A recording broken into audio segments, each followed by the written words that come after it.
Welcome back everyone. This time around I'm going to give you a quick ride review and first impressions of the Bowhead Reach. Ever since I got into rehab after my accident, I was doing lots of research, not only on my injury, but also on how to get back into mountain biking through use of an adapted mountain bike. I've been looking for the right adapted mountain bike to bring the experience as close as possible to what it's like on a real bike. I was looking for something that could get me beyond roads and beyond double track bridleways, something off-road, perhaps even single track. So in this video, I'm going to be covering three areas: first impressions, ride experience, and build quality of the Bowhead Reach. First impressions. It's a beast of a machine. Now, if I go ahead and purchase it, I'm definitely going to have to upgrade to the swivel seat, only because it's quite tricky as a tetraplegic to get down into the machine and get my legs onto it. So I want to make it easier for myself. Next thing, the strap that keeps you in place and holds your torso is really secure. Really good build quality. Get it wrapped around yourself, you're tightly strung in, and a really strong, almost like parachute clasp to hold it onto you. So this makes it a really positive experience, a lot of security, and you feel at one and inside the machine. Pulling the pin. So Spencer from Cyclone Mobility was great. He explained once we pulled the pin out of the articulating part of the bowhead, I'd need to hold it up myself. Now, he warned me that even able-bodied people fall over in the first 10 minutes inside the machine. So pulling that pin makes a real difference to how the machine feels. At first, it's there for transport and for stability as you transport in.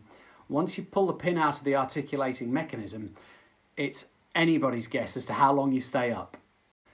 Once the pin is pulled, it's able to roll onto its side, either left or right. So it's up to you to use your arms and your core strength to hold this machine upright. Now that's pretty easy for a paraplegic or somebody who's able-bodied. For a tetraplegic, where the injury's below my chest, it is very difficult. So ride impressions. Okay, it took me about 15 minutes to even start to find stability and balance. It's almost like learning to ride a bike again.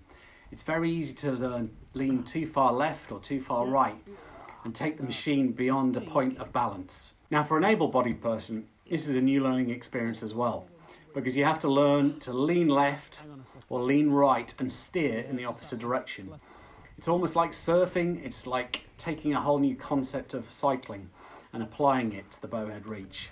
For a tetraplegic, it's even more confusing because you've got handlebar controls where you need to twist your wrist to activate the brakes, and then you've got a thumb throttle in my particular setup for this demo. Now ordinarily, you might have a twist mechanism on the right hand side or left, and then your brakes both connected to the other wrist as a tetraplegic. Okay, so it's like rubbing your head and patting your stomach at the same time. It's pretty tricky. Well, fairly square. I'll give you a little boost. Just go.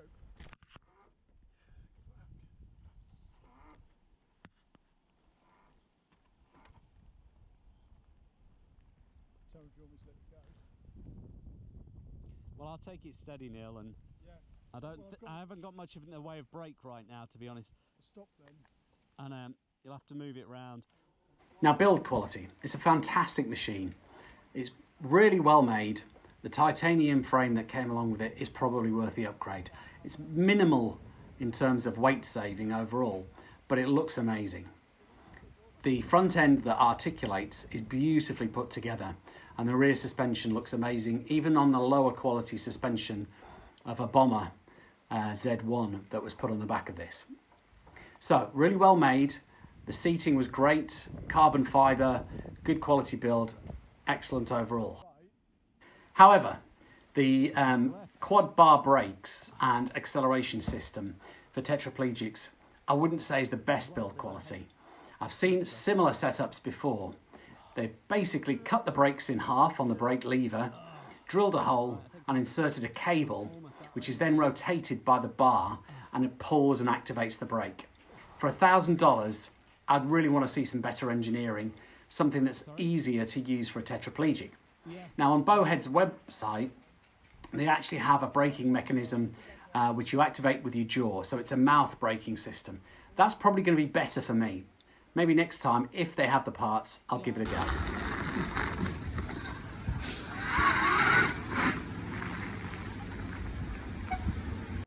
Okay, so I had high hopes when I set up this demo, thinking I'd be exploring the wilds, getting onto the bridleways locally, but the reality was very different. So I ended up just on the road and just down by the school, but I took a lot from the experience and was really pretty happy by the end about what I'd achieved.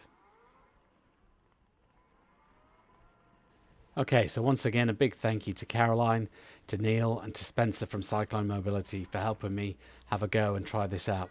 Next up is going to be the Sport On G-Trike.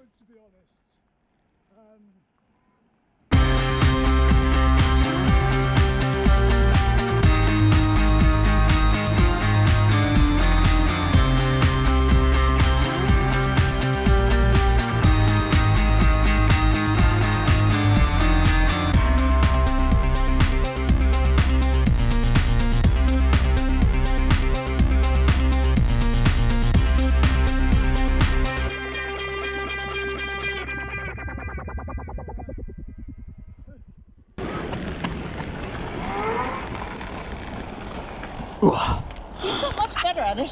Yeah. Oh, here comes a very fast portion. Yeah. You let them past? No, just go and turn. I've got you. You think? Yep. Happy? Yep, I am, because I managed to shift my weight. Good work. Okay, that one bit. No, I like the road. That was a good idea, Neil, this school. Yeah, it was.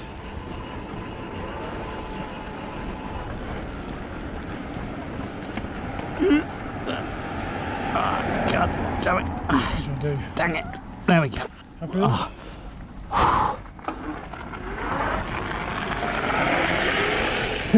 it? I know that's what I'd like to have done.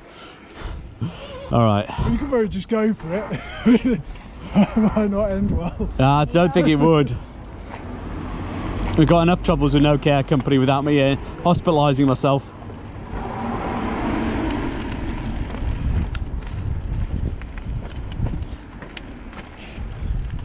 Now I'm wondering whether to transfer I here. think it's probably easier to transfer here, isn't it?